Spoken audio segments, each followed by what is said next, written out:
Добър ден! Вие гледате новините по Второ ТВ. Аз съм Евина Денчева и в следващите минути ще ви представя по-важното от изминалия месец. Тържествено беше открит STEM център Вселена във Второ училище. Той обединява науката, технологиите, инженерството и математиката в съвременна, интерактивна и вдъхновяваща учебна среда. На официалната церемония по откриването присъства Красимир Вълчев, бившия министър на образованието и науката, доктор Елеонора Лилова, началник на регионалното управление по образованието София град и дългогодишен директор на Второ средно училище, Живка Такева-Първанова, заместник областен управител на София, Десислава Желязкова, бивш директор на дирекция образование в Столична община, архитект Зарко Клинков, кмет на район Витоша, професор Найден Шиваров, директор на Национален STEM център, Димитър Асенов, директор на Националния център за повишаване на квалификацията на педагогическите специалисти, както и представители на местната власт, директори на училища, приятели и партньори на Второ. Символично рязане на лентата даде началото на обиколките в 8-те тематични зали на STEM център Вселена, обособени на 3-я и 4-я етаж и носещи имена на бележити учени и ключови научни понятия, а по време на обиколките гостите се запознаха с дейности, демонстрации и ученически проекти в STEM център. Министър Вълчев даде специално интервю за училищния вестник. Откриването може да видите в каналът на Второ средно училище. Омбудсманът Велислава Делчева гостува в училището ни. По време на откритата практика тя разясни какви са функциите и правомощията им. Преди началото на събитието, гостите и учениците бяха приветствани от директора на училището, госпожа Орхидея Делиева, която подчерта значението на подобни срещи за изграждането на гражданска култура и ценности у младите хора. Гост на събитието беше и началникът на регионално управление на образованието София град, доктор Елеонора Лилова, която сподели: "Вярвам, че тази среща ще остави у вас видима следа. Активното гражданство е много важно за всеки един от нас." В заключение, омбудсманът подчерта: "Омбудсманът е мост между гражданите и институциите. Мост, който съществува, за да бъде защитен гласът на всеки човек." Тя призова младите хора да отстояват правата си и да имат доверие в институциите. През януари Второ средно училище академик Емилиан Станев беше домакин на ученици и педагогически съветници от Италия. Те ни гостуваха по линия на Еразъм Плюс. По време на визитата те влязоха в наши часове, участваха в срещи, съвместни дейности и обмен на добри практики, които допринесоха за международното сътрудничество и културния обмен между учениците. Нека чуем какво мислят те за своя престой от репортажът на Кристиян Авджиев. What impressed you the most about our school? What impressed me the most was that the school is very nice, the people in it are very nice, and the overall structural design of the school, the way the class works, the lessons that you switch. You don't just switch teacher, staying in the same class as we do, but you switch class and you move all around the school. I think that's very interesting, and it's something that we don't have in Italy. How is the learning process here different from that in your country? The main difference is that we don't switch classes. We stay in the same class, and the teachers come, let's say, to our class. It's even very different, the quantity of subjects that you guys have compared to ours. The overall studying that you have to do when you're home and when you're at school. Is there a subject or lesson here that you found particularly interesting?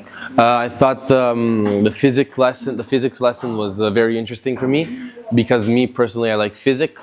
But I would have to say probably the best one was PE, because of all the stuff that they did with us, like, as you saw, they took our blood and measured our glucose, for example, and stuff like that.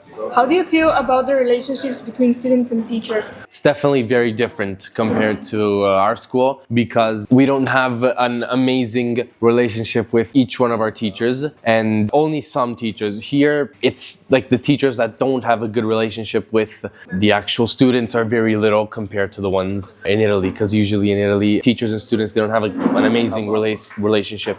Here we saw in the halls a lot of teachers joking and laughing with the students, which is something you don't really often see in Italy. What impressed you the most about our school? It impressed me the most. The classes are really modern, while in Italy are not so modern. And also the thing that you in winter come in the afternoon at school, and in the periods of the year you change the time of the school, and also you have so many breaks during lessons. Like you have one break of 10 minutes of every hour, and in Italy is not so, because we have in 6 hours of school we had just 2 breaks, the first one of 10 minutes and the second one of 15 minutes, so it's very different. Is there a subject from this week that you found very interesting? I found very interesting the lessons of cooking. We cooked the banitsa, that is a typical food of Bulgaria, and I really liked it. We cook it in 2 ways, in salad and sweet, and it was very good. What impressed you the most about our school? I like your school. In the winter, you go in the afternoon on your school, and in the morning you can sleep and make what you want.